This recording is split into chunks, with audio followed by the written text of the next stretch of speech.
जीवन बगिया ऐसी उलझी, फूलोगे कम कांटे ज्यादा, सिमटा जीवन डूबी सांसें, आना है तो अब भी आजा। यदि आपने अभी तक अंतिम अध्याय नहीं देखा है तो कृपया करके अंतिम अध्याय देखें, इसके बाद ही इस अध्याय में प्रवेश करें। अभी अभी करीब हम ऐसी हालत में हैं जहाँ यह कहना कि यह सत्य है बड़ा मुश्किल है, क्योंकि पहचान में ही नहीं आता। सारा आवरण खत्म हो गया, सारा सब कुछ खत्म हो गया, कुछ दिखता न हो, कुछ ना आता हो, लेकिन रस हो तो हम ये नहीं कह सकते ये सत्य है, क्योंकि ऐसे हम भ्रांति में पड़ जाते हैं, खुद से ही खुद में ही भ्रांति में पड़ जाते हैं।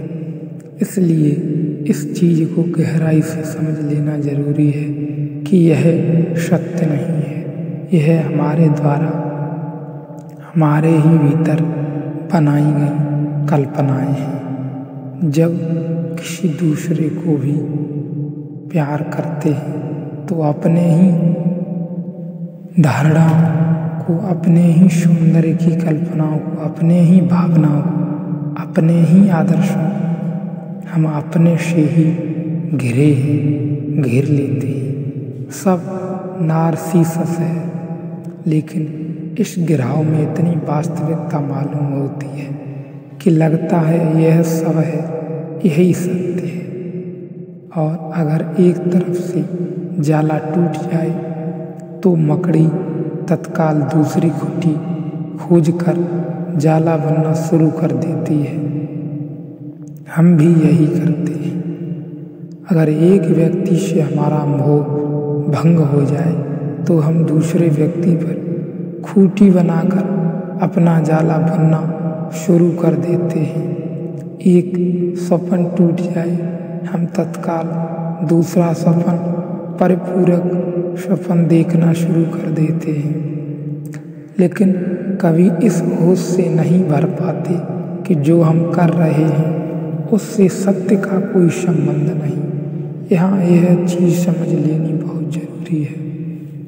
एक तो जो भी निर्मित करें अपनी ही धारणाओं में, अपने ही भाव में, औरों के लिए, लेकिन अपने ही भीतर ये नार्सिसस है, ये बिल्कुल ही अज्ञान है और लगता है सत्य है। हमने कर दिया, देखो हमने फला आदमी को ये दे दिया, यहाँ तक पहुँच जाते हैं। यह सब असत्य है। और यदि उससे सत्य का कोई संबंध नहीं है, फिर भी निश्चित वह बिल्कुल असत्य भी नहीं है। नहीं तो हम कर ही न पाते, बिल्कुल सत्य भी नहीं है। अन्यथा हम दुख में न पड़ते। वह मध्य में है, वह असत और सत्य जैसे भासता माया का यह अर्थ है, जो हमें लगता है एक क्षण जब जाला टूट जाता है यह तो असत है, क्योंकि हम जीते उसी में हैं, उसी पर जीते हैं, चलते हैं। और जब टूट जाता है तब समझ में आता है थोड़ा कि यह तो माया का अर्थ है। ठीक प्रकार से इसे समझ लेना जरूरी है। यह माया का ही अर्थ है, इससे सत्य से कुछ भी लेना देना नहीं है। जो अनादि तो है पर जिसका अंत हो जाता है, जो कभी प्रारंभ नहीं हुई, जो कभी प्रारंभ नहीं हुई या नहीं हुआ, लेकिन हम उसका अंत हो सकता है या हम कर सकते हैं। स्मरण आता है कि माया का प्रारंभ हुई, स्मरण नहीं आता कि हम सब इस जाल में पड़े कैसे। कोई उपाय नहीं खोजने का कि कब उतरे हम सब इस गहन अंधेरे में। अनादि है लेकिन अंत हो सकता है। बुद्ध से कोई पूछता है कि दुख का जन्म कैसे हुआ, तो बुद्ध कहते हैं उसकी तुम फिक्र छोड़ो, पूछो कि कैसे अंत हो सकता है। बुद्ध कहते हैं यह बात ही छोड़ो कि प्रारंभ कैसे हुआ, तुम यही पूछो कि अंत कैसे हो सकता है। मैं अंत जानता हूँ। बुद्ध कहते हैं एक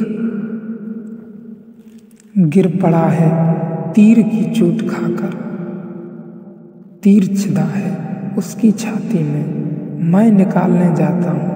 वह आदमी कहता है पहले यह बताओ यह तीर किसने मारा, क्यों मारा, कब मारा, कहाँ से मारा, यह जहर बुझा है या नहीं, किस कर्म फल का परिणाम है। बुद्ध कहते हैं एक आदमी यह सब तू मत पूछ, मैं तुझे तरकीब बता सकता हूँ कि तीर कैसे निकल सकता है, इसका अंत हो सकता है, कैसे हो सकता है। माया है अनादि, यह बहुत कीमत की बात है। यह बहुत समझ लेने की बात है कि माया का कोई अंत नहीं है और वह अभी हमें सत्य लग रही है। माया का कोई अंत नहीं है, माया अनादि है। तो हम यह कह सकते हैं कि भारतीय मनीषा तथ्यों को स्वीकार करने में बहुत ही साहसी है। बहुत कम चिंतन की धारणाएं इस बात को स्वीकार करने को राजी हो पाती हैं कि कुछ अनादि है, क्योंकि मन कहता है कहीं न कहीं तो प्रारंभ हुआ ही होगा, कभी न कहीं तो प्रारंभ हुआ ही होगा, कभी न कभी तो हुआ ही होगा। इसलिए ईसाई कहते रहे कि जगत का प्रारंभ हुआ है। जीसस से 4004 वर्ष पहले उन्होंने तारीख भी तय कर रखी थी, फिर बहुत मुसीबत में पड़ गए क्योंकि विज्ञान ने खोजबीन की तो पता चला कि यह तो जमीन बहुत पुरानी है, कोई 3 अरब वर्ष पुरानी, मगर आदमी कैसा अपना सपनों और तर्कों में जीता है। ईसाई धर्म गुरु बड़ी कठिनाई में पड़ गया जब अस्थियां मिल गईं पशुओं की जो लाखों वर्ष पुरानी हैं और जमीन से धातुएं मिल गईं जो करोड़ों वर्ष पुरानी हैं और पत्थर की चट्टानें मिल गईं जिनका इतिहास अरबों वर्ष पुराना है। लेकिन ईसाई धर्मगुरु कह रहा था कि ईसाई से 4004 वर्ष पहले, मतलब आज से कोई 5-6 हजार वर्ष पहले तो बड़ी कठिनाई हो गई। सभ्यताएं मिल गईं जो कि 7000 वर्ष पहले अपनी पूर्णता के शिखर पर थी। उल्लेख मिल गए जो कि लाख लाख साल पुराने हैं। ऋग्वेद में उल्लेख है जिन सितारों का, जिन तारों और नक्षत्रों का, वह 95,000 वर्ष पुराना उल्लेख है। अब क्या करें इसका, तो आदमी कैसा अपने को भ्रांत तर्क दे सकता है। ईसाई धर्म गुरुओं ने कहना शुरू किया कि परमात्मा ने पृथ्वी तो बनाई 4000 वर्ष पहले ही, लेकिन उसमें इस तरह की चीज़ें रख दी जो कि धोखा देती हैं। अरबों वर्ष का तुम कि आदमी की आस्था की परीक्षा हो सके, उसकी श्रद्धा की परीक्षा हो सके। हड्डियां रख दी क्योंकि उसके लिए क्या संभव है जो सारी पृथ्वी बना सकता है। क्या वह एक ऐसी हड्डी नहीं बना सकता जो 10 लाख साल पुरानी हो, मालूम पड़े कि उस लाख साल पुरानी है। उसने ऐसी हड्डियां छिपा दी ताकि आदमी की श्रद्धा की परीक्षा हो सके। कि तुम श्रद्धावान हो या नहीं। और श्रद्धा की परीक्षा तो तभी है जब अश्रद्धा का सारा कारण उपस्थित हो जाए और आदमी श्रद्धा करता ही चला जाए। वह कहे कि नहीं 4000 वर्ष पुरानी है, यह अपनी भ्रांतियों को भीतर भी तर्क देने की हम चेष्टा करते रहते हैं। यह जो भारतीय मनीषा है यह एक अर्थ में हिम्मतवर है। यह तथ्यों को स्वीकार करती है। मनीषा कहती है कि इस जगत का कोई भी आरंभ नहीं हुआ, इसलिए मौलिक रूप से हम अकेली ही कौम हैं जो पृथ्वी पर जिसने अनादि तत्व को स्वीकार किया। केवल अकेली कौम है, कोई स्वीकार नहीं कर पाया। कहीं न कहीं शुरू हुआ तो होना है, भला हमें पता न हो, क्योंकि यह कैसे हो सकता है कि कोई चीज़ शुरू ही न हो और हो। लेकिन यह तर्क का बहुत उथला रूप है।